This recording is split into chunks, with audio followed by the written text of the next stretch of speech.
parce que j'ai mon ventilo, parce qu'il fait 45 degrés chez moi. Et j'ai mon PC qui tourne, mais on va checker des photos que j'ai prises. Parce que oui, si tu l'as remarqué dans mes dernières vidéos, j'avais exprimé des regrets quant à l'achat de mon Canon 6D à l'époque, qui était vendu le même prix que le 7D Mark II. Donc le 7D Mark II est un APS-C professionnel, donc c'est un petit capteur, on va dire considéré comme un capteur bas de gamme dans les réflexes, mais c'était un boîtier professionnel pour plein de raisons, mais je vais pas m'étendre dessus. Et le Canon 6D avait un capteur professionnel full frame, mais c'était un boîtier semi-professionnel. Ils étaient tous les deux au même prix, et à l'époque j'avais choisi le 6D. Et depuis, c'est vrai que j'ai laissé traîner dans ma tête cette histoire de regret, tout ça. Est-ce que je me suis monté la tête ou pas en fait? C'était ça le problème. Est-ce que je me suis pas un peu monté la tête? Est-ce que j'ai pas arrêté la photographie à un moment donné parce que tout simplement j'en avais perdu l'envie? C'est vrai qu'à un moment donné, avec le prix de l'augmentation de l'essence encore et encore, et bah tu pouvais plus bouger un peu partout pour aller prendre des photos, t'étais assez limité. Bref, est-ce que c'était pas juste un problème de lassitude? Et là ça me revient, j'ai à nouveau envie de me remettre à la photographie. Et encore une fois, dans mes dernières vidéos, j'avais exprimé un peu ce regret de ne pas avoir acheté le 7D Mark II. Et j'ai zioté comme ça s'il n'y avait pas moyen d'en récupérer un. Apparemment, il y aurait moyen, mais j'ai commencé à nouveau à regarder des vidéos de comparaison, tout ça, les mêmes que j'ai regardé à l'époque. Ça remonte peut-être à plus de 10 ans. Je sais plus, ouais, au moins 10 ans. Et en fait, je comprends déjà pourquoi j'ai pris le Canon 6D. Après, j'ai des photos. J'ai pris des photos de mon époque où j'avais le 600D avec tel ou tel objectif. Après, j'ai acheté de nouveaux objectifs, donc 85 mm. Après, je suis passé au 6D. J'ai eu les deux pendant un petit temps pour prendre, tu verras, des photos, des backshots et tout ça. Et après, j'ai vendu le 600D avec certains objectifs et j'ai gardé que 3 objectifs au final. Et mais surtout, dans toutes ces époques entre le 600D et le 6D aujourd'hui, j'ai pris 3 séances de photos avec le même modèle féminin. Donc j'ai pris 3 séances de photos et je me suis dit, mais pourquoi ne pas prendre les meilleures photos de ces 3 séances et d'aller chercher une comparaison? Parce que j'ai pris des photos avec un APS-C, on va dire moyenne gamme. Voilà. Alors au niveau des gammes de l'époque, alors maintenant c'est différent, je connais moins. T'avais les réflexes, dès que tu rentrais dans les réflexes, tu rentrais dans des appareils photo déjà un peu haut de gamme. Voilà, c'était pas des hybrides, des machins, des petits trucs compacts et tout ce que tu veux. Les hybrides, c'est entre compact et réflexe. Les réflexes, c'était des gros boîtiers qui se voulaient professionnels, au moins dans l'aspect et dans le capteur, tout ça, la technologie.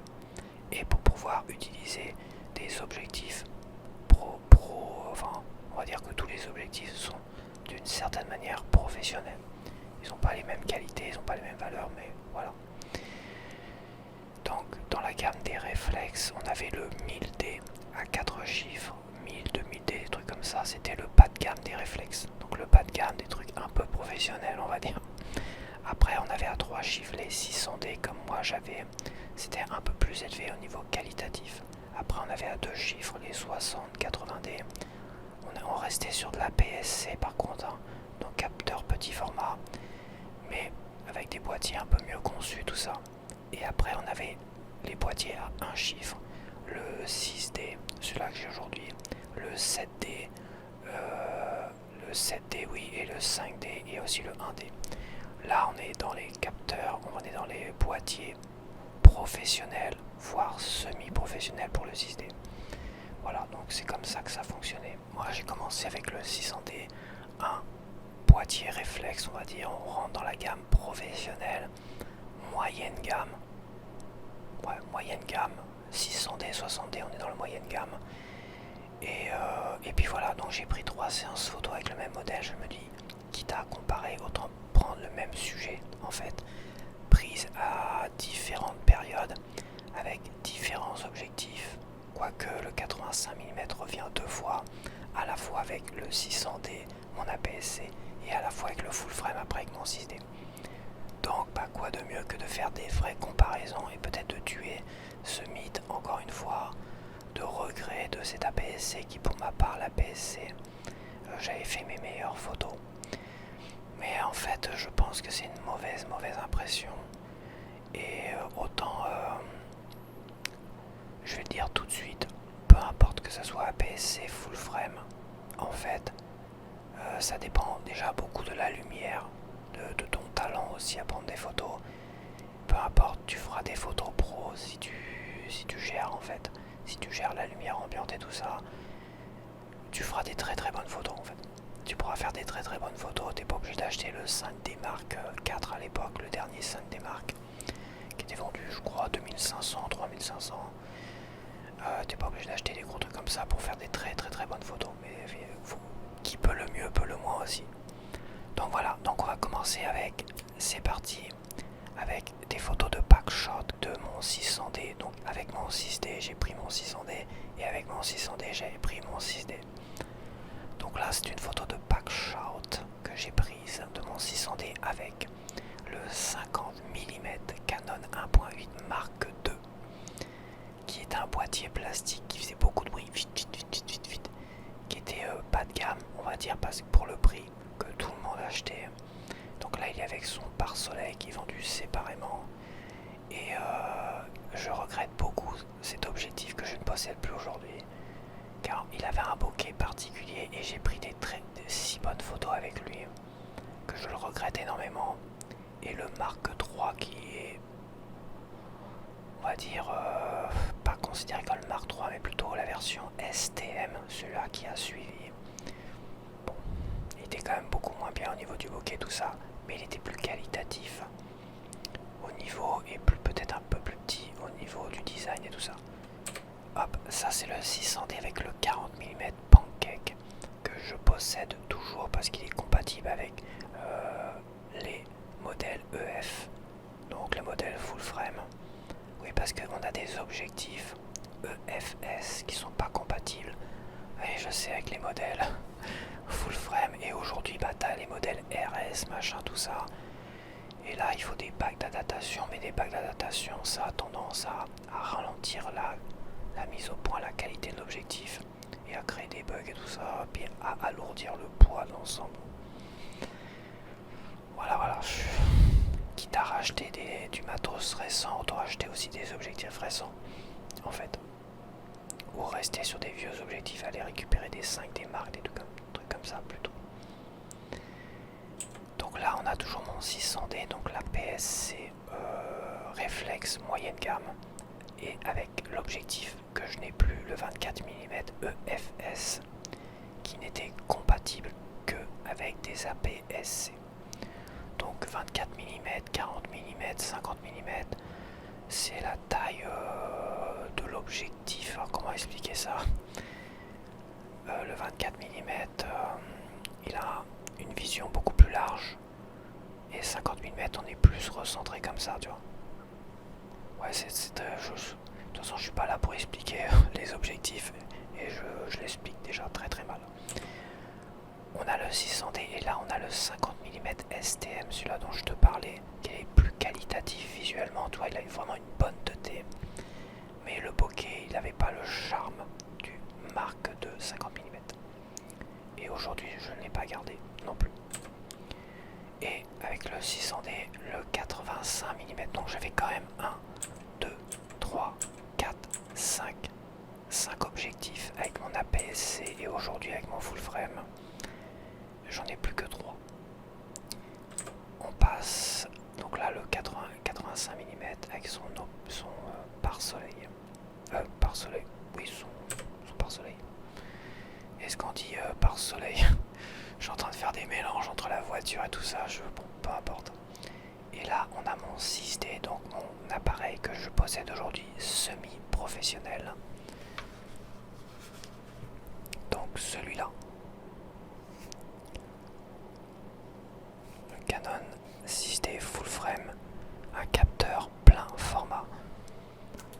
Alors, ce qu'il faudrait que j'explique quand même la différence entre un capteur plein format et petit format. Donc les capteurs plein format et les capteurs petit format. Alors je vais d'abord partir sur les capteurs petit format pour les APS-C.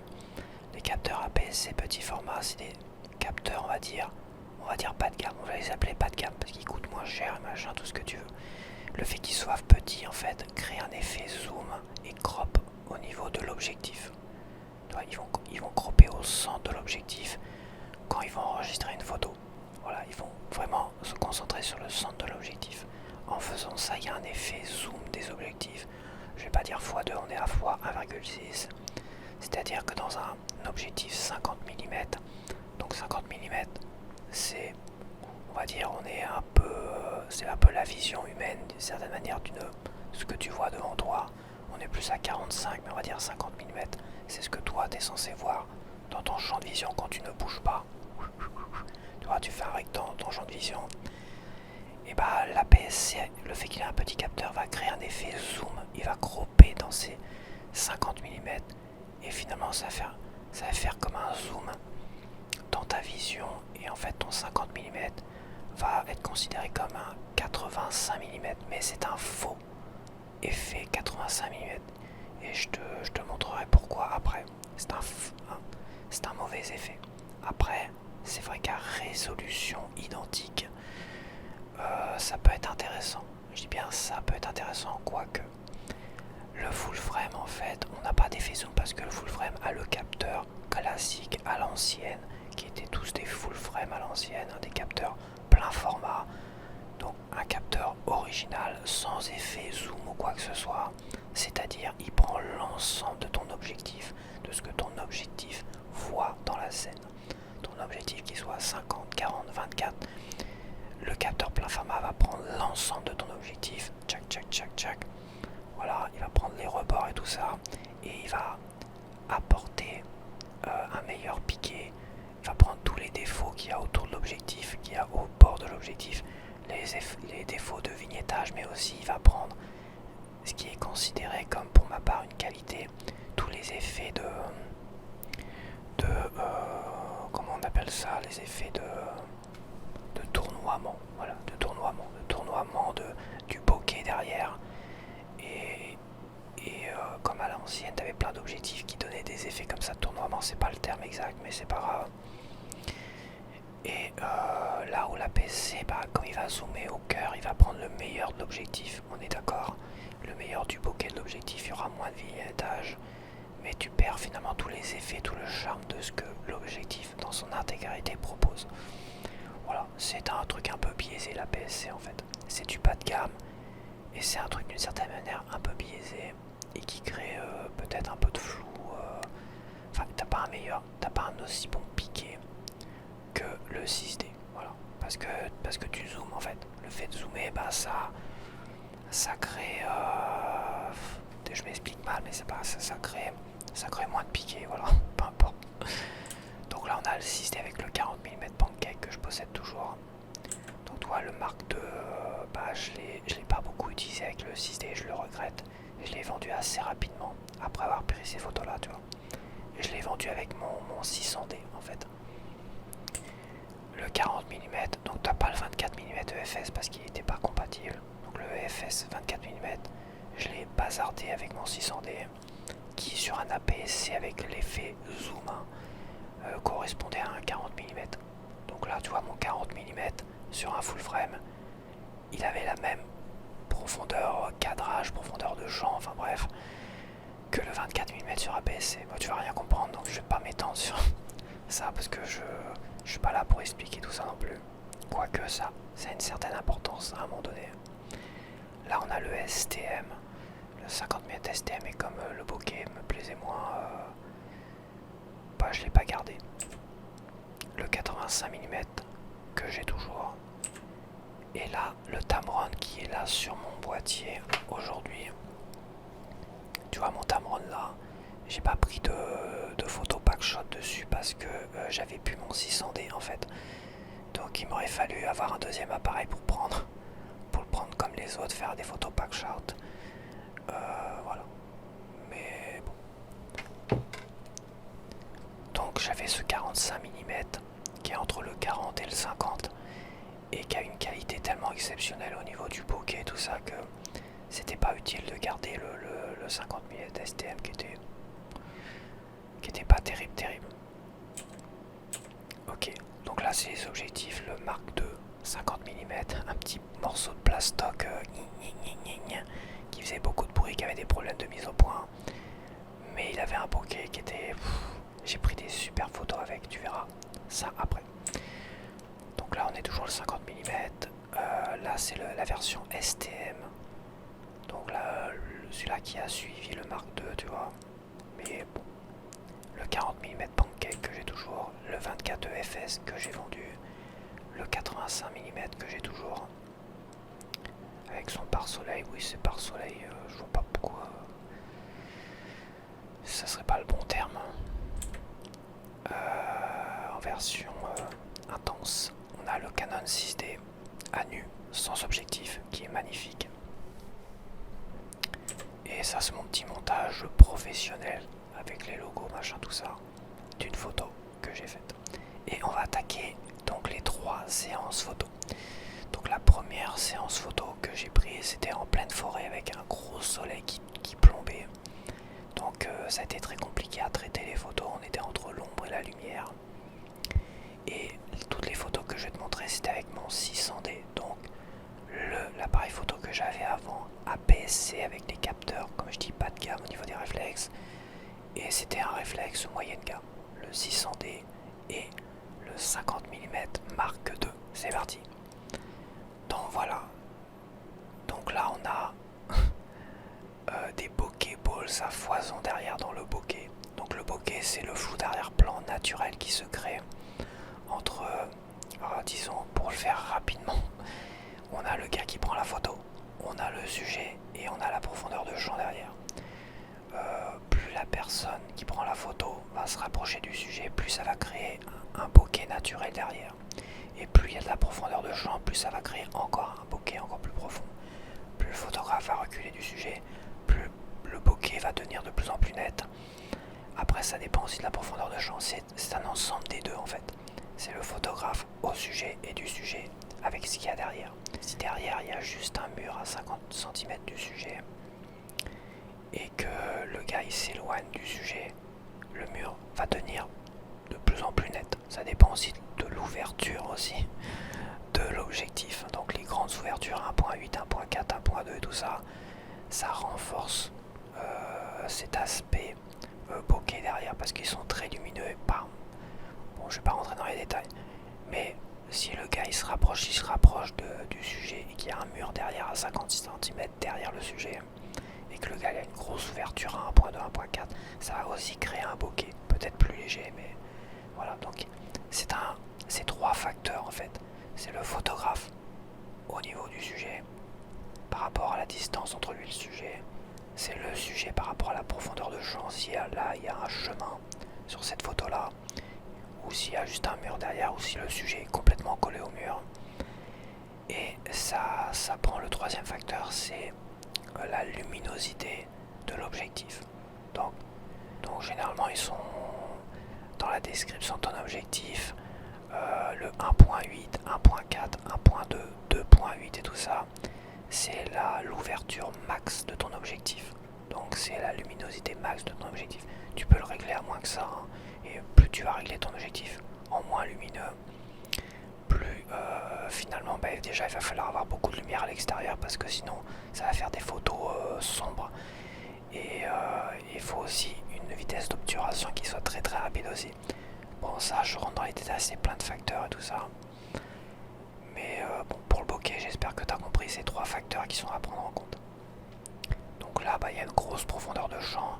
J'avais mon 50 mm sur mon APS-C. Donc, qu'est-ce qu'il a fait? Il a zoomé dans le 50 mm. Donc, il a groupé au centre du 50 mm. Et ça donnait comme un 85 mm d'une certaine manière au final. Voilà, dans ma distance avec le sujet et tout ça. C'est très compliqué à expliquer comme ça, je te jure. Je pense qu'il y en a plein qui vont se perdre, donc je vais pas faire trop long. Donc ça c'était le même sujet, donc la même fille, la même femme sur 3 séances photo. Là j'étais avec mon APS-C 600D et le 50 mm Mark II. Un 50 mm bon marché, mais ça faisait quand même des photos très très belles, très professionnelles. Mais j'ai eu beaucoup de mal à faire des traitements au tout départ, je me rappelle. Ça c'est un traitement que j'ai fait après quelques années quand même, après coup. J'ai essayé de retravailler ces photos là avec mon talent actuel, enfin le talent, mon expérience de traitement. Et j'ai réussi à quand même sortir quelque chose d'un peu meilleur. Et c'est très compliqué, c'est vrai que c'était très compliqué. C'était aussi le désavantage des APS et tout ça. Il y a une très mauvaise gestion, contraste, lumière, obscurité. Et en basse lumière c'est compliqué. Et avec les hautes lumières et les blancs cramés, tu vois, c'est souvent très compliqué aussi. Je trouve que j'ai fait du bon boulot là sur mon dernier traitement sur cette photo. Il y a quelques blancs qui sont cramés, quelques noirs qui sont totalement noirs en fait. Mais moi j'aime bien cet aspect cramé et noir aussi. Évidemment modérément aussi. Donc là toujours la même séance photo et les mêmes appareils. Voilà, les jolis bokeh balls derrière, profondeur de champ, tout ça. Que dire de plus? J'adore le bokeh là, tu vois. Le bokeh qu'il y a là. Il est génialissime celui-là. Et franchement, il avait une patte. En fait, le bokeh, c'est aussi une signature d'objectif. C'est une signature quoi. Et cet objectif avait une signature dans son bokeh que je trouvais vraiment très jolie. Je la trouvais magnifique et ça c'est comme une petite signature dans son bokeh qui est vraiment magnifique aussi. Que dire de plus? En tout cas, c'était pas un mauvais choix d'aller prendre des photos en plein cagnard comme ça avec le soleil qui tombe. Mais ça donnait des zones comme ça, tu vois, cramées, blanc. Et ça a été très compliqué et des zones sombres ici. Très compliqué d'essayer de faire ressortir le visage, de l'éclaircir d'une certaine manière, évidemment. Ça demande du travail. Là, le haut des cheveux est un peu cramé aussi, mais la photo reste quand même super belle. Et j'aime beaucoup. Donc là, c'est pareil, toujours la même séance photo. Toujours les mêmes problèmes, ombre-lumière qu'il fallait gérer. Voilà. Quoi dire de plus? Donc tu vois quand même avec un APS-C. Donc un réflexe moyenne gamme, on va dire. Bas, entre bas et moyenne gamme. Et un objectif bas de gamme, le moins cher qu'il y avait, le Mark II, 50 mm à 100 €, tu vois. Et bah tu pouvais faire des photos professionnelles, des belles photos comme ça qui claquent. Voilà, des belles photos qui claquent. Donc là tu vois, c'est pareil, toujours même séance. Là on était vraiment plongé sous les arbres. Donc bah, le modèle était dans l'obscurité d'une certaine manière, donc il a fallu gérer, faire ressortir le modèle au niveau du réglage, ce qui a fait que la lumière derrière a énormément, ça a cramé les blancs d'une certaine manière. Mais tu retrouves quand même ce petit bokeh là, regarde-moi ce bokeh comme il est magnifique. C'est tous les petits reflets qu'il y a sur les feuilles, les feuillages qui créent tous ces petits bokehs là. Évidemment t'as les zones cramées comme ça, mais en fait moi je trouve que ça a son charme. Avec un bon traitement, ça passe nickel gros. Après, à imprimer sur une photo, à faire imprimer, ça peut créer de l'aberration sur l'impression. Donc à voir, je pense que les traitements, faut aussi les penser pour être imprimés. Après celle-là, je ne l'ai pas fait imprimer après ce traitement-là. Mais il est possible que ces zones-là poseraient un certain problème au niveau de l'impression. Ça dépend aussi des impressions. Donc. Et ça ferait des amas blancs sur l'impression, ça ferait pas terrible. Et tu vois, les zones noires comme ça aussi. Mais bon, c'était des conditions quand même très difficiles. Donc là, pareil, c'était le même spot. Hein. Je me suis rapproché avec ce 50 mm Mark II. Et bah là, c'était un peu le défaut de ce 50 mm Mark II. C'est qu'à un moment donné, bah, j'ai essayé de faire la mise au point sur les yeux, sur le visage. Et lui, il a foiré la mise au point avec son petit bruit. Il a du mal, parce qu'on était comme dans l'obscurité là, par rapport à la route derrière, tu vois, qui était en pleine lumière. Donc il m'a fait la mise au point plus sur les cheveux que sur les yeux. Mais par contre, regarde-moi le bokeh ici. On dirait que ça a été crayonné avec un crayon. Il est juste magnifique. Et cette photo là, et cet appareil, on va dire moyenne gamme, et cet objectif bas de gamme Canon, d'être capable de me faire un bokeh comme ça, où t'as l'impression que c'était dessiné au crayon à papier ici, tu vois. Et puis créer ces petites bokeh balls magnifiques. Malgré ça, malgré que si tu zoomes dessus, évidemment tu vois que là, les cheveux sont nets, mais pas les yeux. Mais malgré ça, je trouve que la photo est chouette et j'aime bien. C'est un ensemble, la photo, c'est pas que le sujet. Et même si le sujet peut paraître un peu flou, regarde sa robe aussi là. T'as plein de petites pokéballs, t'as plein de petits reflets qui ressortent là.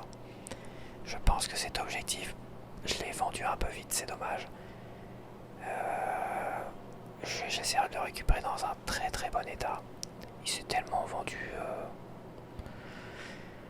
qu'il n'y a pas de raison que je puisse pas le récupérer dans un super état avec son pare-soleil, tout ça. Son pare-soleil, putain mais c'est pas ça le terme. C'est pas pare-soleil. Donc là on va changer de séance photo. On part un peu plus tard. J'ai toujours le même appareil photo. Le Canon 600D APS-C moyenne gamme, avec petit capteur. Et l'effet crop dans les objectifs, hein, qui zoome dans les objectifs. Mais en plus j'ai mon 85 mm. 85 mm qui correspond à un faux 135 mm sur APS-C. Donc ça m'oblige un peu à m'éloigner des sujets. Parce que les objectifs aussi ont une mise au point limite de distance. C'est-à-dire que un 85 mm qui est un mini téléobjectif d'une certaine manière, en plus sur APS-C avec cet effet zoom, ce qui veut dire que tu as une contrainte supplémentaire car tu peux pas te rapprocher trop près des sujets à un moment donné. Et oui, ou c'est le contraire, enfin peu importe. Allez, prochaine séance photo, là j'ai le 85 mm et j'ai fait un gros plan sur le sujet qui est toujours le même modèle féminin. Et là, dans les mains en fait, t'as comme un 135 mm dans les mains. Donc t'es assez éloigné d'une certaine manière, mais ça fait pas un bokeh d'un 135 mm si tu l'avais eu sur un full frame. Ça reprend le crop central de ton objectif, donc ça reprend le bokeh au centre de ton objectif. Mais j'ai une photo comparative qui permettra de bien t'expliquer ça à la fin. Donc voilà, que dire de plus, le bokeh est vraiment smooth là. Là, c'était le temps était sombre, était nuageux. On était à l'extérieur, c'était nuageux. Il n'y avait pas de soleil. Donc évidemment, il n'y avait pas de reflets lumineux dans tous les arbres et tout ça. Donc tu pouvais pas espérer non plus des bokeh balls. Il faut pas oublier que le 85 mm a une profondeur de champ, on va dire, limitée. Enfin, un cadrage limité en fait. Plus tu vas agrandir 50, 40, 35 mm, plus la partie derrière va être élargie. Donc plus tu vas voir le décor qui soit en bokeh ou flou ou net, il va être élargi. Plus tu auras des téléobjectifs, machin, tout ce que tu veux, plus ça va écraser finalement le fond derrière. Avec un 50 mm, j'aurai plus de détails de ce côté-là et de ce côté-là, tu vois.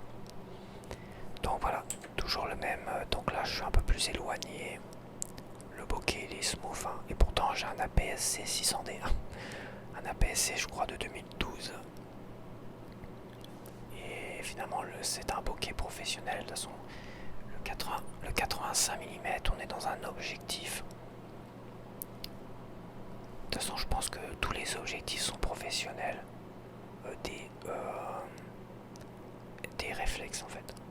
Les objectifs en soi, si tu changes d'objectif, ils sont tous professionnels. C'est qu'il y en a, ils ont des ouvertures qui sont très élevées. Mais ça fait pas d'eux des meilleurs objectifs. Tu vois, le 85 mm qui est là, c'est un 1.8 en ouverture. T'avais à l'époque un objectif 85 85 mm 1.2 je crois. C'est un truc massif. Et donc il est beaucoup plus lumineux, il te donne aussi des bokeh encore plus smooth, tout ce que tu veux. Mais il était moins réactif. Il est beaucoup moins réactif et beaucoup moins lourd aussi. Ce qui veut dire qu'au niveau du prix, donc le 85 mm 1.8 il était dans les 350 €, l'objectif seul. Et le 1.2 Canon avec la bague rouge, tu sais, le cercle rouge là. Certains disent professionnels, mais en fait ces objectifs là ils étaient tellement chers que ça peut être que acheté par des professionnels. Et cet objectif je crois qu'il était à presque 2000 €, un truc comme ça. 2000 € pour un truc qui peut mouliner comme ça, qui peut avoir du mal à faire des mises au point, qui a un poids mort et tout ce que tu veux, juste pour avoir une ouverture plus lumineuse. Bon, je suis pas pour non plus. Donc là toujours la même séance photo, photo noir et blanc. Voilà, portrait très smooth. Hein. Il n'y a rien à dire, mais comme il n'y avait pas de lumière non plus, tu pouvais pas t'attendre à avoir plein d'effets partout. Donc mais c'est pas la qualité du 85 mm, les Pokéballs. J'aurais peut-être dû prendre d'autres photos avec le 85 mm. Je pense que pour avoir plein de petits Pokéballs comme ça, il faut rester sur du 45 mm, 50 mm et avoir plein de reflets lumineux derrière. En fait. Donc ça c'est toujours la même photo mais cadrée star du cinéma. Donc celle-là je vais pas rester longtemps parce que ça se trouve YouTube va faire nanana, tu dis on va couper ça. Donc là c'est pareil, hein, profondeur de champ, hop, toujours avec le même objectif. Toujours la même séance photo mais cette fois-ci à l'intérieur. J'aime beaucoup cette photo, le reflet dans la glace, ou le reflet paraît un peu fantastique, tu vois, il y a le côté glace brisée, un visage un peu déformé, un peu inquiétant, ça fait. J'aime bien l'ensemble de cette photo là. Il y a plein de choses qui peuvent perturber l'œil, mais j'aime beaucoup. Donc voilà, après on va passer à la troisième séance photo, et cette fois-ci tu l'as compris, la troisième séance photo, ça sera avec mon Canon 6D full frame et mon 85 mm, celui-là, tu vois. Mais le full frame on est en plein format, donc il n'y a pas d'effet crop machin, t'as l'objectif en entier, voilà, l'objectif en entier évidemment, un objectif c'est rond, mais le capteur c'est rectangulaire, mais ça va prendre les bords de l'objectif de façon rectangulaire en prenant le vignettage et en prenant tout l'aspect tout ça. Là j'étais comme là dans les mains c'est comme si j'avais une sorte de 135 mm dans ma façon de me positionner face au sujet. Et là je vais retourner avec un vrai 85 mm sur un appareil semi-professionnel. Voilà. Nous voici. Alors là, je tiens à dire une chose, c'est que les conditions étaient catastrophiques. Parce que j'avais donné rendez-vous à cette bonne heure, mais c'était en été ça. Ça devait être en été, en juin, tout ça. Et sauf qu'elle s'était trompée, je sais pas où elle avait été, elle s'était trompée. Et on a eu un peu de retard à un moment donné et le soleil était trop haut. Il y avait quelques petits nuages, mais les nuages, je suis pas fan avec un soleil aussi imposant. Des nuages bas, une sorte de voile, un peu voile nuageux, entre soleil et voile nuageux, avec très peu d'endroits pour se cacher. Finalement, ça a été compliqué, et le mais est important, j'avais un appareil semi-professionnel et un capteur professionnel full frame. Ça fait la différence. Déjà il est plus rapide, le fait qu'il soit plus rapide il va mieux gérer les hautes lumières, contrairement au 600D, c'est-à-dire il pourra gérer les hautes lumières et descendre un peu plus bas, la luminosité il va pouvoir la descendre en fait. Plus c'est rapide, plus tu pourras descendre la luminosité s'il y a trop de luminosité à l'extérieur. Donc là finalement cette photo, ça donne une photo très intéressante malgré que le soleil commençait à être problématique. Next. Bon ça c'est un montage photo que j'ai fait style magazine de mode pour voir ce que ça pourrait donner, tu vois.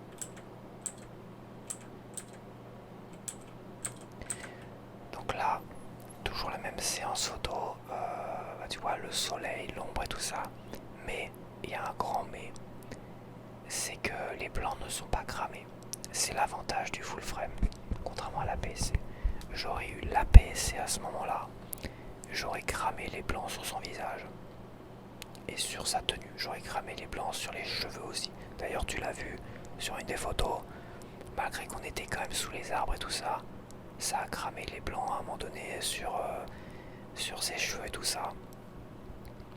Là, tu vois, on n'est pas vraiment caché du soleil. C'est ses cheveux quand même qui la cachent du soleil. Hein. Et bah, ça c'est l'avantage d'un full frame, c'est que tu peux arriver à gérer des photos malgré le soleil en pleine tronche. Ce qui est plutôt pas mal. C'est le gros avantage et c'est à prendre en compte. La PS, c'est même le 7D Mark II qui me faisait rêver. Et bah il pourrait pas faire des photos comme ça, il serait emmerdé avec ses photos comme ça, même si je dis peut-être un peu une connerie parce que le 7D Mark II a une vitesse d'obturation qui est beaucoup plus rapide, je crois même, que mon 6D. Donc en haute lumière, il serait peut-être meilleur quand même. Voilà, mais les bas de gamme, 600D, 60D, tout ça, je pense que, enfin bas de gamme, moyenne gamme, je pourrais pas, ça serait, les blancs seraient cramés à ce moment et la photo serait presque impossible à traiter quoi. Donc là on est sous un arbre et à un moment donné elle m'a dit si tu veux j'ai un grand chapeau pour le soleil et tout ça, et je dis pourquoi pas, prends ton chapeau, on va voir si on peut faire des trucs. Mais on s'est quand même plutôt mis sous les arbres en règle générale. Et donc là le 85 mm, donc là il est pas croppé tu vois, et c'est pas le centre du 85 mm, on a les bords, tu vois, les bords de l'objectif, ce qui crée un léger effet de tournoiement, très très léger. Voilà, il y a que des vieux objectifs qui créent des vrais effets de tournoiement de fou. D'ailleurs, je t'avais montré une photo de moi jeune que ma mère avait prise avec un vieux réflexe, et tu verrais que ça tournait comme ça, un truc de fou, le bokeh. Derrière, c'était magnifique. Là, t'as un petit effet, j'aime bien ce petit effet de tournoiement qui est très léger, mais il se ressent quand même. Le bokeh, il est très smooth. Les bokeh balls sont très smooth, très étirés. Photo, voilà, et derrière, bah, t'as des blancs cramés quand même. Mais voilà, t'as quand même des blancs cramés, mais c'est moi aussi qui peut-être trop éclairci la photo. T'as des blancs cramés quand même derrière, mais bon, à un moment donné, là aussi, tu peux pas forcément faire de miracle quand tu prends des photos. Il était quasiment 11h midi, enfin ouais il devait être 11h, presque midi, en plein été, voilà. Après tu peux pas faire de miracle non plus. Donc là on a voulu tester une photo vraiment en plein soleil, pas sous un arbre, avec son fameux chapeau. Donc ce qui est bien c'est que j'ai pu finalement récupérer son visage sous le chapeau. Après, le chapeau, tu vois, il est pas cramé à 100%. T'as quand même les détails du chapeau, ce qui est très impressionnant. Le bokeh derrière, bah ouais, il est un peu cramé, mais pas tant que ça en fait. Pas tant que ça. Il est pas si cramé que ça. Après, faire imprimer une photo comme ça, je pense qu'une imprimante basique ou un imprimeur basique, ça va créer des couches de blanc dégueulasses sur l'impression. Ça va pas être terrible non plus. Ça va pas être terrible non plus. Mais c'était pour te montrer que bon. C'était pour te montrer que le full frame est capable comme d'aller ressortir les détails sans trop de noir bouché au niveau du visage. Au niveau du chapeau, bah tu vois c'est pas trop cramé, t'arrives à récupérer les détails. Après bon tu peux pas faire de miracle non plus, mais un APS-C là, ça aurait été impossible de récupérer le visage. De toute façon tu le vois sur mes photos d'APS-C, les premières, le visage il est vachement blanc, j'essaie vraiment de... Il paraît bizarre parce que je le rends plus lumineux qu'il ne l'est. Là, il y a une meilleure gestion des basses lumières et des hautes lumières quand même. Gros avantage du full frame. Donc là c'est pareil, il y a toujours le soleil qui nous attaque ici, toi. Qui nous attaque ici, là de dos ici. Mais tu vois, ses cheveux, bah, tu récupères comme des détails dans ses cheveux. Et son visage, j'ai pas eu besoin de trop... T'as pas trop d'effets bizarres non plus. Trop d'effets bizarres. Là le bokeh, il est pas si cramé que ça, hein, c'est juste... Mais bon, Ça passe très très mal en impression, pareil, ça c'est pareil. Ces zones-là, ça passe très très mal en impression. Les noirs sont pas bouchés. Là un petit peu ici, mais c'est un peu normal aussi. C'est normal qu'il y ait des petits noirs, des petites zones noires bouchées. C'est un peu normal qu'il y ait des petites zones très lumineuses, c'est un peu normal. Après on n'est pas dans du cramé non plus. Hein. Toi ces zones-là sont pas cramées, parce que tu as quand même quelques petits détails. Mais cette zone-là, à l'impression, ça me fait un peu peur aussi. Donc là on a toujours 85 mm, on s'est un peu mis à l'abri quand même. Là t'as pas de cramé, sauf là peut-être aussi. Là t'as une zone cramée, mais bon. Un petit peu cramé ici, c'est pas trop dérangeant, c'est pas une grosse zone qui à l'impression va donner de la merde. Donc là ça peut encore passer à l'impression. T'as l'effet qui tourne un petit peu là, tu vois. Tu sens que t'as un petit effet qui tourne ici. Qui tourne parce que t'as les bords d'objectif. Là où la PSC, t'aurais ça à la même distance du modèle. La PSC et le même objectif auraient enregistré un portrait serré comme ça ici. Et il aurait récupéré le bokeh exact qu'il y a sur cette image. Voilà, il va pas créer un bokeh unique. Après ça dépend quand tu te rapproches ou pas. Mais à la même distance, j'aurais un plan rapproché comme ça en conservant le bokeh de l'objectif ici.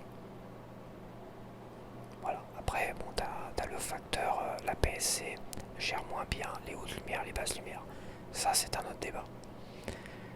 Donc voilà, c'est très smooth, mais après les conditions étaient encore plus difficiles que la première en pleine forêt. Vraiment beaucoup plus difficile, et difficile de faire ressortir les Pokéballs quand t'as plein, t'as trop de lumière, quand c'est compliqué comme ça, c'est voilà. En pleine forêt, bah après t'as tous les feuillages et tout ça qui créent des beaux effets. Bon après j'ai pris mes meilleures photos aussi, hein, parce que ça a été quand même très compliqué de prendre des photos.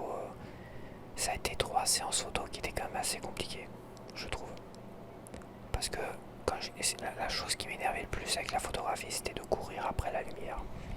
Voilà, j'arrêtais pas de courir après la bonne luminosité. Je n'arrêtais pas. Des fois j'avais la bonne luminosité, mais c'était rare. Et à chaque fois j'ai voulu faire des photos avec des modèles ou quoi que ce soit. À chaque fois, la luminosité, elle me décevait. Elle était pas là, quoi. Donc c'était compliqué. Au traitement derrière, c'est très compliqué. Donc là, c'est toujours le 85 mm. Hein. Très smooth derrière. Quoi dire de plus? Là, c'est le 45 mm Tamron que j'ai là sur mon objectif. Donc on passe du 85 au 45 mm. Donc je suis obligé de me rapprocher 2 fois plus, un peu plus du sujet pour avoir un portrait serré. Donc tu vois le bokeh est super smooth, là ça tournoie bien ici, là ça tournoie ici. Vraiment un super objectif, le Tamron. C'est mon objectif le plus cher, il a dû me coûter 470 € exactement. Ce 45 mm 1.8. Et c'est du made in Japan. Hein. C'est designé au Japon. C'est marqué designé au Japon. Quoi. À l'envers. Ça reste du très très bon matos, mais par contre bah, il pèse plus lourd que les autres. Et oui, c'est aussi le désavantage des objectifs professionnels à 2000 €. Bon, celui-là c'est 470 €, mais les objectifs à 2000 €, bah, ils pèsent des ânes morts en fait. Donc c'est pas très agréable à un moment donné quand tu pars en balade et que tu prends des photos. C'est pas ce qu'il y a de plus agréable. Prévoir une sangle à la rigueur. Donc là c'était le 45 mm et on finit avec encore une photo du 45 mm un peu plus éloigné. Voilà, avec un petit bokeh très léger. Ça dépend, comme je te l'ai dit, de l'objectif, de l'ouverture, de moi par rapport à la personne. Là je suis un peu plus éloigné avec un objectif 45 mm. Donc qui prend un peu plus large et qui offre un fond un peu plus large. Après le fait qu'elle soit un peu éloignée de quelques mètres de la grille derrière aussi crée un petit bokeh. Si elle était encore plus éloignée de la grille, ça aurait créé un bokeh encore plus important et on aurait eu oui, si moi j'avais pas bougé et qu'elle s'était rapprochée de moi, bah derrière le bokeh serait beaucoup plus important. Tu verrais moins de détails dans le flou d'arrière-plan, etc. Et moi, si je m'étais rapproché d'elle, pareil, le bokeh aurait été plus intense. Donc il y a plusieurs facteurs. Et c'est terminé. Donc là, on a ça. On a une comparaison qui est très intéressante. C'est ce que je te disais. Ici, on a un APS-C, capteur petit format moyenne gamme, sur un 70D. Donc on est quand même dans un APS-C haut de gamme d'une certaine manière. Enfin haut de gamme, ouais, c'est pas le 7D, mais un très bon APS-C quand même. On va dire très très bon, ouais, haut de gamme quand même. On a professionnel avec le 7D Mark II, avec le 70D. On était dans du haut de gamme de l'APS-C. Et on a Canon EOS 1DX, là c'était méga professionnel, full frame, machin. C'est un truc, je crois que je sais plus combien il valait, il était encore plus professionnel que le 5D Mark IV, quoi. C'était un truc de fou, quoi. Mais c'est un full frame. Ici on a l'objectif 85 mm 1.8, ça c'est l'objectif que je possède. Et on a un 135 mm f2 de Canon qui valait je sais plus combien, 700 €, qui était très très bien. Qu'est-ce que je voulais dire? Et en fait, le 85 mm sur APS-C donne un faux impression de 135 mm. C'est pour ça que ce test est très intéressant. Alors je sais plus à qui j'ai pris ça, hein, c'est pas mes photos à moi ça. Donc le gars, alors attends, le sujet est placé à un endroit précis et par rapport aux photos, elle ne bouge pas. Le sujet reste exactement au même endroit et l'appareil photo et le gars qui prend la photo restent exactement au même endroit. Il ne bouge pas. C'est important de le souligner tout de suite. Il ne se déplace pas, il ne bouge pas. On va partir d'abord sur le full frame, c'est-à-dire le capteur classique normal. Avec le 85 mm que je possède, et ben là il prend l'intégralité, on va dire, en format presque rectangulaire, enfin rectangulaire, de l'objectif. Donc il prend l'intégralité de l'objectif, on dit qu'il prend tout l'objectif. Donc toi tu as le modèle qui est là, qui est éloigné, tu as un petit bokeh qui se crée malgré tout à 1.8. J'imagine qu'il a pris à 1.8, hein, qu'il a pris au max. Voilà. Donc ça, c'est le capteur full frame. Avec les capteurs APS-C, bah t'as un effet zoom. Il va venir couper ici. Donc on se retrouve là, en fait. Donc c'est un effet très intéressant. C'est un effet, tu te dis, waouh, c'est magnifique en fait l'APS-C. Ça zoom et tout ça. Et c'est génial, ça change totalement la photo. En fait, le bokeh que t'as là, tu vois, le bokeh que t'as là, c'est le même qu'il y a là. Parce que si là tu recadres cette partie là et que tu en fais une photo comme ça, tu vas retrouver ce bokeh là ici. Le bokeh que tu as ici, tu vas retrouver le même ici. C'est qu'une fausse impression, ça va pas créer un bokeh nouveau parce que le gars il s'est pas déplacé. C'est juste que la PSC va zoomer dans l'objectif. Une chose importante, là il y a plus de piqué. Tu le sens tout de suite qu'il y a beaucoup plus de piqué ici sur la personne. Là il y a beaucoup moins de piqué, c'est un effet un peu de piqué, c'est-à-dire t'as plus de détails en fait. Et là tu vois que t'as moins de détails sur la personne. La personne est un peu plus floue d'une certaine manière. Et les photos sont pas retouchées apparemment. Elles sont pas retouchées. Elles me semblent pas être retouchées. Ou juste le minimum. Parce que les fichiers RAW, faut les retoucher un minimum quand même. Il est vrai, à résolution identique des photos, il y a un avantage sur la PSC qui permet par exemple à l'impression de ne pas cropper comme ça. Parce que le full frame, en fait, tu peux couper, tu peux machin, il n'y a pas de souci, récupérer des beaux cadrages comme ça. Mais si la résolution est identique à celui-là, en croppant comme à fond les ballons comme ça, finalement tu perds quasiment x2 en résolution par rapport à ça. C'est pour ça qu'aujourd'hui, la PSC avait quand même ce côté un peu avantageux. Donc c'est vrai qu'il suffit de te rapprocher avec ton APS, avec ton full frame pour avoir une photo comme ça. Voilà, il te suffit de te rapprocher. Après, si tu te rapproches comme ça avec ton APS-C, imagine, tu te rapproches avec ton full frame ici, boum boum boum, à cette distance-là de cette personne-là. Donc t'as un bokeh encore plus magnifique parce que tu es beaucoup plus proche avec ton full frame. Et le fait d'être plus proche avec ton full frame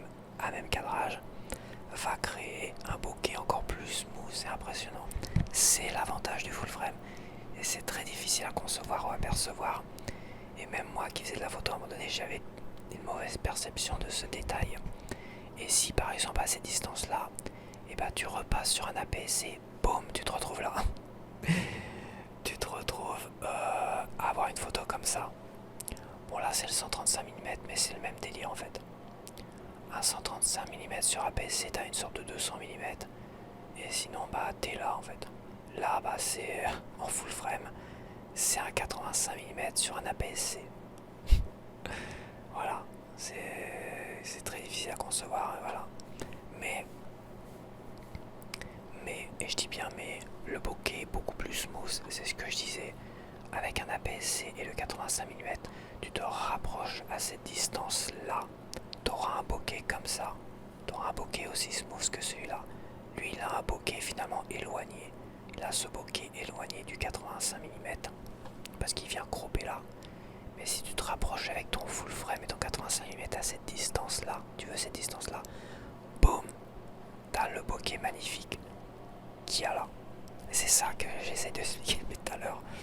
Et c'est une mauvaise impression de se dire que l'APS-C, parce qu'il a fait un faux effet zoom, on dit bien faux effet zoom, il vient juste cropper au centre de l'objectif.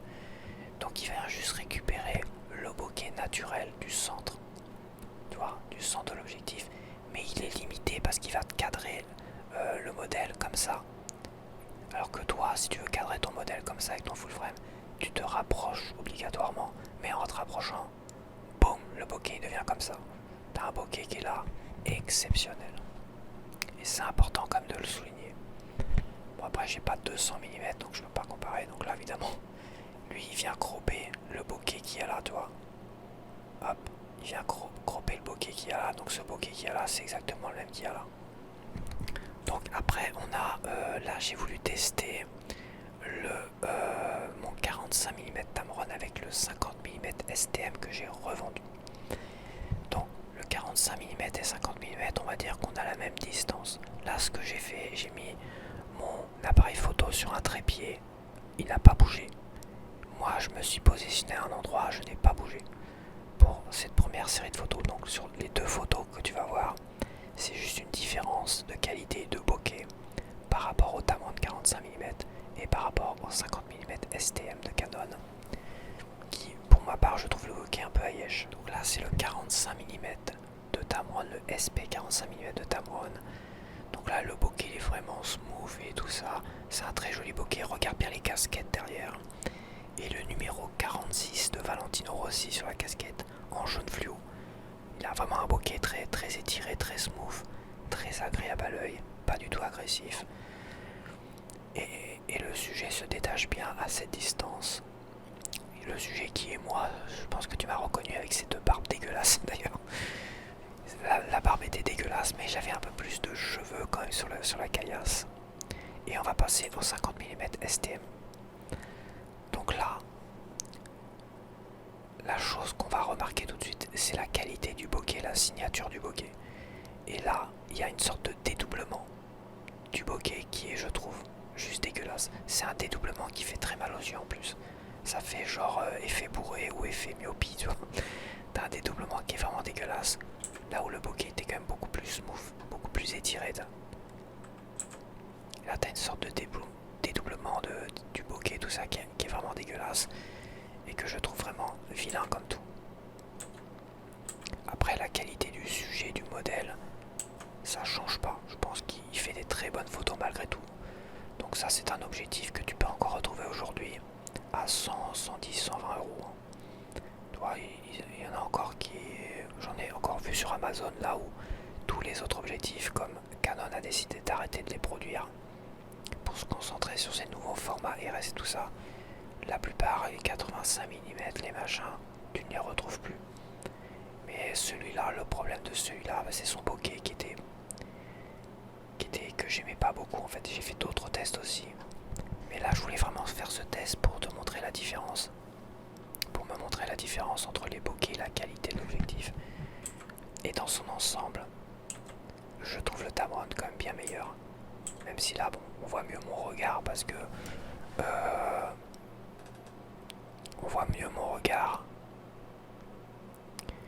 parce que je regarde directement, j'ai le regard grand ouvert sur la caméra. Est-ce que j'ai des lentilles de contact là? Ah là j'avais des lentilles de contact, tu les vois les lentilles de contact. Maintenant je les supporte plus donc faudrait peut-être que j'en change tout ça. Mais ceci étant, la qualité est quasiment identique. Hein. La barbe est toujours aussi dégueulasse par contre. Voilà. Après c'est un effet un petit peu zoom parce que lui c'est un 50 mm et lui un 45 mm. Donc tu vois le 45 mm tu vois un peu plus du fond à même distance. Après il y a trois séries de photos. Le 45 mm, le 50 mm STM et le 85 mm 1.8. C'était vraiment pour voir un peu les différences. C'est pareil, l'objectif ne bouge pas du trépied, le sujet moi ne bouge pas et le fond bas c'est pareil, ça bouge pas. Donc là, le 45 mm STM. Donc là je me suis éloigné un peu plus du sujet de moi-même. Toujours à grande ouverture 1.8. Donc là on voit un peu plus du sujet. Et là regarde bien le bokeh sur le 46 de la casquette de Valentino Rossi. Le bokeh sur le 46, regarde bien ce bokeh là. Après bon là le sujet il est net, il est bien, il est normal. Voilà, il n'y a pas de truc choquant à part la barbe qui est toujours aussi dégueulasse. C'est quoi cette barbe? Franchement, ça c'est une photo que j'ai prise il y a 10 ans. Si je dis pas de bêtises, ça a été pris il y a 10 ans. Ouais, une dizaine d'années. Donc j'avais 10 ans de moins sur cette photo. Et beaucoup plus de cheveux, ouais, je me répète. Et là on va passer au 50 mm STM. Donc ça se rapproche un peu plus. Et là, à réglage identique, hein, parce que là j'ai fait des réglages identiques, je crois. Peu importe. Regarde le bokeh de la casquette. Il a cet effet dédoublement qui fait très mal aux yeux, qui est très dérangeant en fait. Tu perds ce côté smooth, un côté un peu. Il a une signature de bokeh qui est très très moche, qui est très vilaine en fait. Surtout sur tous les aspects en fait. Là t'as un musclor, tu vois, regarde la taille du musclor. Pour après tu vas voir. Là le musclor c'est pareil, toujours là. Le musclor est petit parce que là c'est le 45 mm, donc tu vois un peu plus des détails.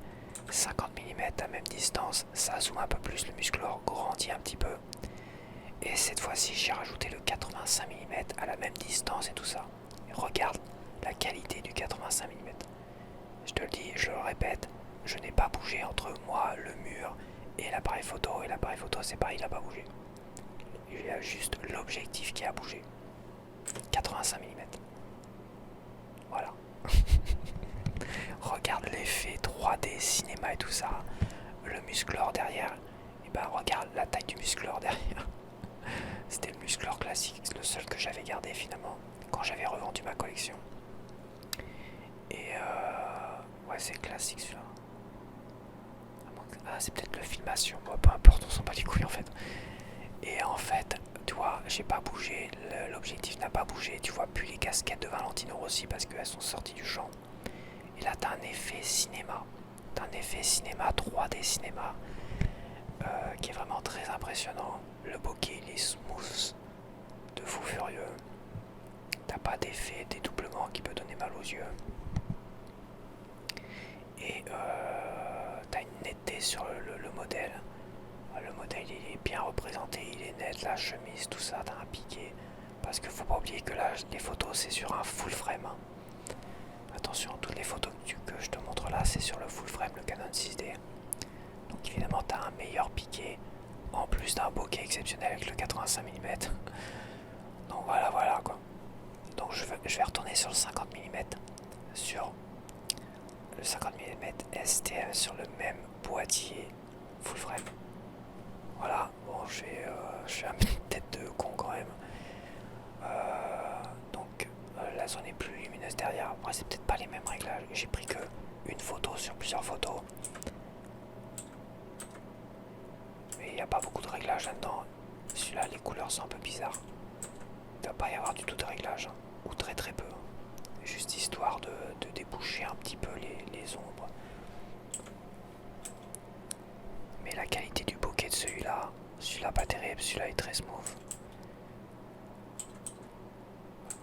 ça change totalement la photo. Voilà, à même distance, profondeur de champ et tout ça, ça change vraiment la photo. C'est à prendre en compte quand tu fais des photos et que tu vas avoir cet effet cinéma 3D. Il faut vraiment prendre en compte la distance entre toi, la personne et le dos, et aussi l'objectif. Et un 85 mm, et t'as des photos comme ça qui font très photo cinéma, tu vois, je suis au téléphone. Quoi? Qu'est-ce qui se passe? Qu'entends-je? C'est exprès. Elle est vachement bien cette photo. Je vais peut-être la reprendre pour des sites de rencontres, mais bon, le problème c'est que j'ai peut-être 10 ans de moins, quoi. Après, je suis un peu moins grisonnant, mais ouais, j'étais moins grisonnant quand même, mais bon, j'ai dû retoucher quand même les photos. J'ai dû retoucher les photos. Mais c'est vrai que j'avais plus de cheveux. Quoique, voilà, bon, je suis pas non plus en pleine lumière. Quoique la barbe, ça va beaucoup changer. Ah si, ça a quand même blanchi un peu plus. Hein. Ça a quand même blanchi un peu plus. Et voilà. Donc là, on a le piqué. Regarde les pupilles des yeux. Le piqué du 85 mm. Bon, évidemment, la barbe est toujours aussi dégueulasse. Vraiment rasée comme une coche. Vraiment très très mal rasée. Mais le piqué sur les super beaux piqués, ça c'est le full frame. Full frame magnifique. Ah, t'as de l'aberration chromatique un peu ici, tiens. Un petit peu d'aberration chromatique ici. Ça peut être très dérangeant quand tu imprimes les photos, l'aberration chromatique. Il faut essayer de les repérer un maximum et de t'en débarrasser au niveau du traitement. Parce que je peux t'assurer, c'est quand tu imprimes tes photos. Quand à un moment donné, moi j'ai imprimé des photos. Et que là je me suis dit, oh putain, il y a de l'aberration chromatique ici, je l'avais pas vu. Donc, faut faire attention, mais là j'ai pas fait de traitement anti-aberration, toi. Il y a un peu de violet, de vert, ici ou là dans les petites pokéballs cachées là. Il y a un peu de violet, un peu de vert. On dirait qu'il y a un peu de vert aussi ici. Il y a un peu de vert d'aberration chromatique ici et de violet. Ouais, donc là aussi, là tu vois, là, tout ce qui est vert ici, c'est de l'aberration chromatique. Et chaque élément comme ça, c'est pareil. Donc là, il faut virer absolument le violet et le vert. Parce que sur une photographie, bon après c'était un traitement juste test, hein. Ça c'était des photos tests. Donc j'ai pas fait des gros traitements dessus. Hein. J'ai quasiment pas fait de traitement dessus. Un petit peu pour les rendre moins ternes. Car les fichiers RAW sont ternes naturellement, donc il faut les faire ressortir un petit peu. Quoi. Mais j'ai dû traiter un petit peu mon visage aussi, je pense, au niveau des défauts du visage. Des petits défauts, des petites rougeurs, parce qu'à cette époque-là, j'avais quand même beaucoup de rougeurs au niveau de... beaucoup plus qu'aujourd'hui. J'avais la peau trop sèche et tout ça. J'avais quand même... Quoique...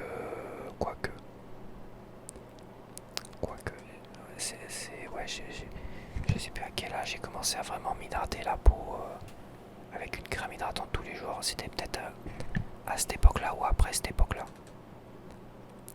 Fin de la trentaine où j'ai commencé vraiment à prendre conscience de cela, qu'il fallait bien hydrater ma peau quand même. Avec des crèmes hydratantes. Donc voilà. Quoi dire de plus?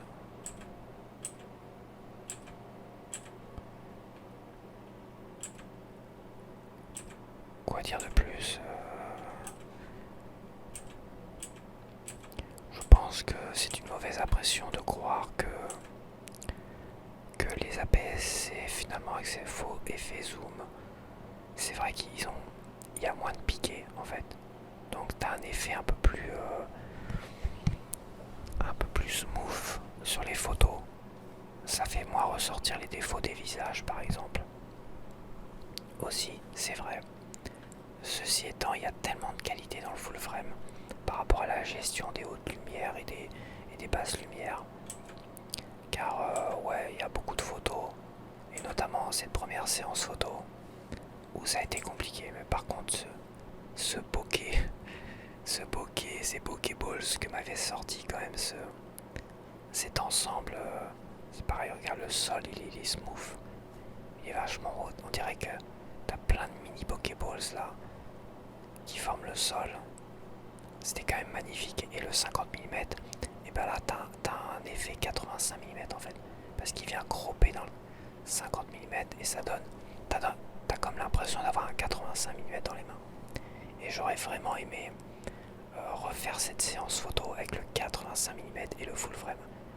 Et faire exactement les mêmes photos. Pour voir tout ça. Mais je pense quand même que. Et bah. Pour avoir plein de Pokéballs comme ça, il faut rester sur un 45-50 mm. Vraiment.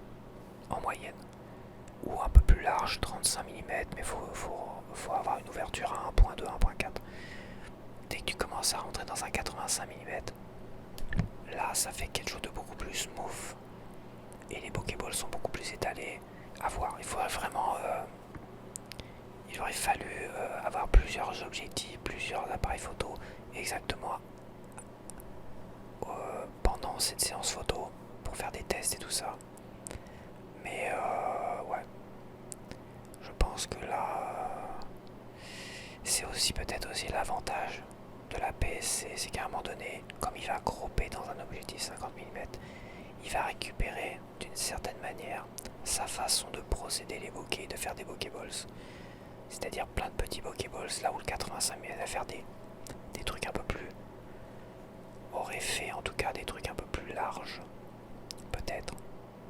Peut-être pas. Encore une fois, c'est... J'ai envie de dire que l'APS-C et le full frame, surtout pour l'époque, c'était deux formats de boîtiers qui étaient intéressants, qui permettaient de faire de très très belles photos. Ils ont chacun certains avantages, certaines qualités, mais le full frame a quand même beaucoup plus de qualité par rapport à la gestion des hautes lumières et tout ça, qui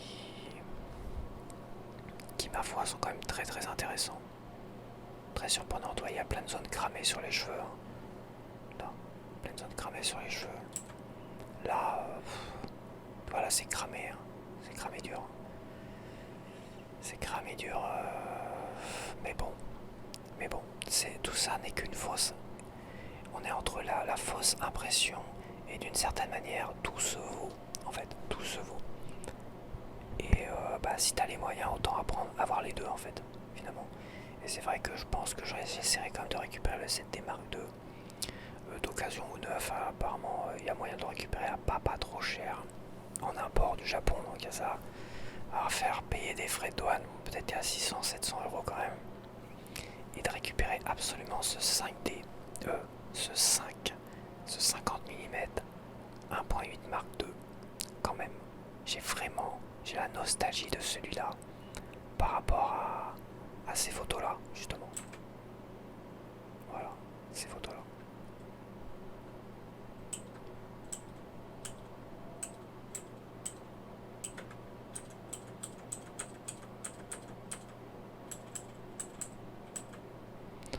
Donc voilà, j'espère que tu as apprécié. J'ai fait long, j'ai fait plus d'une heure. Ça c'était tout moi comme d'hab. Je pense que ça a paru sûrement beaucoup obscur pour beaucoup de monde. Mais il fallait que je fasse une vidéo comme ça pour moi-même. Essayer d'étudier, de me remettre dans le bain. Et d'essayer de régler ce problème. Full frame APS-C, ces fausses impressions et tout ça. Et après, maintenant, quitte à me faire plaisir, autant acheter un APS-C, le 7D Mark II. Aujourd'hui sur le marché secondaire, évidemment. Parce que les nouveaux modèles RS m'intéressent beaucoup moins. Les capteurs numériques, machin, les œilletons numériques, c'est déjà une catastrophe insupportable.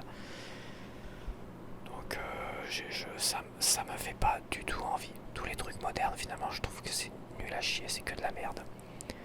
Voilà, et je vais me dire, l'argentique, c'était ce qu'il y avait de mieux. Mais bon, c'est très compliqué l'argentique. Il faut avoir une chambre noire et tout ça pour imprimer aujourd'hui ces photos.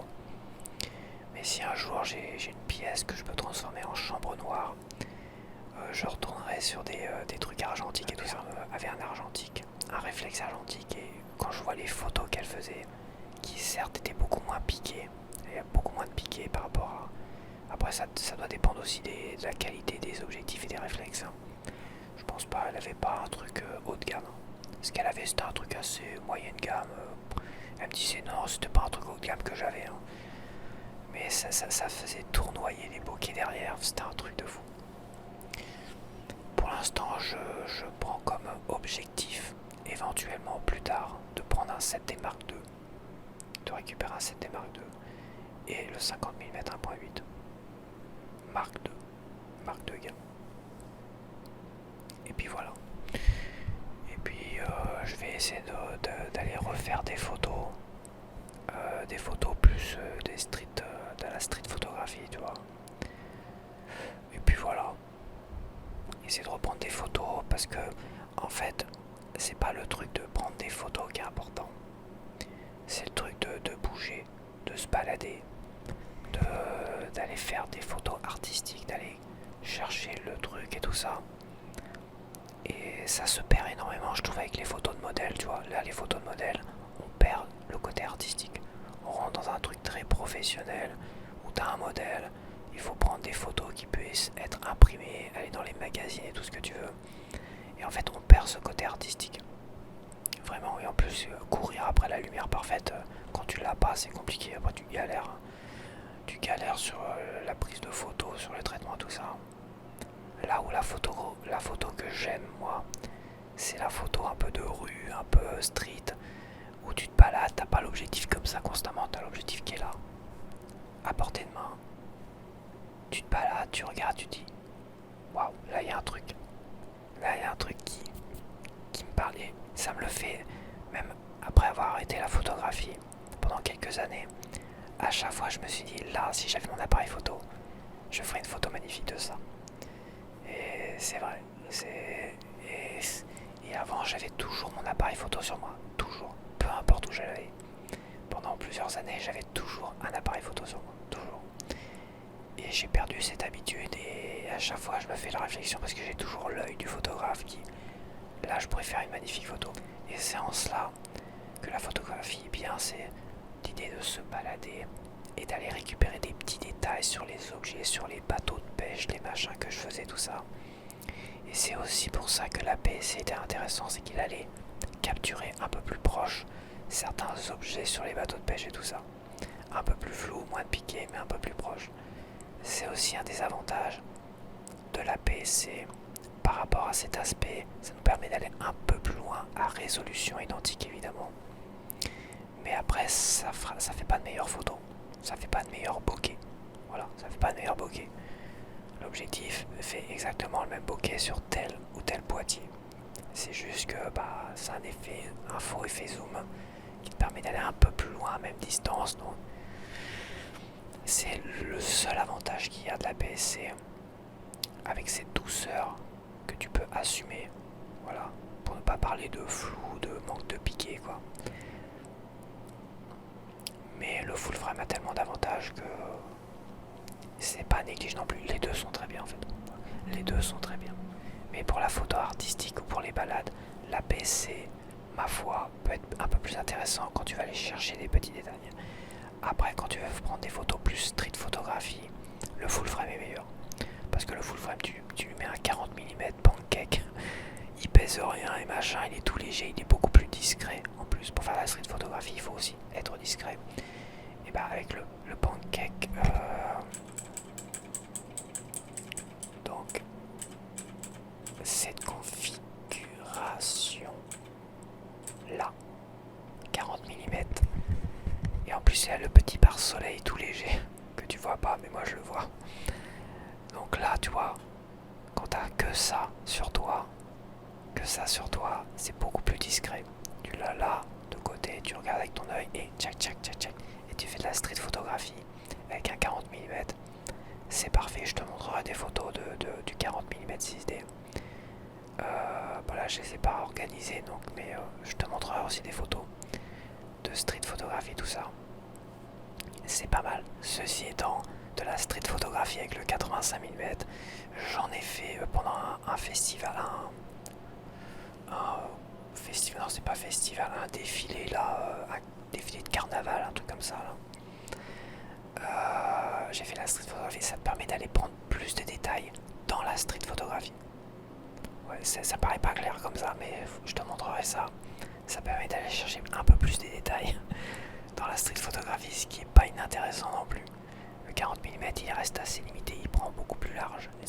Il prend une ambiance beaucoup plus large, là où le 85 mm avec un full frame, attention, va prendre plus va aller plus dans les détails dans la street photographie.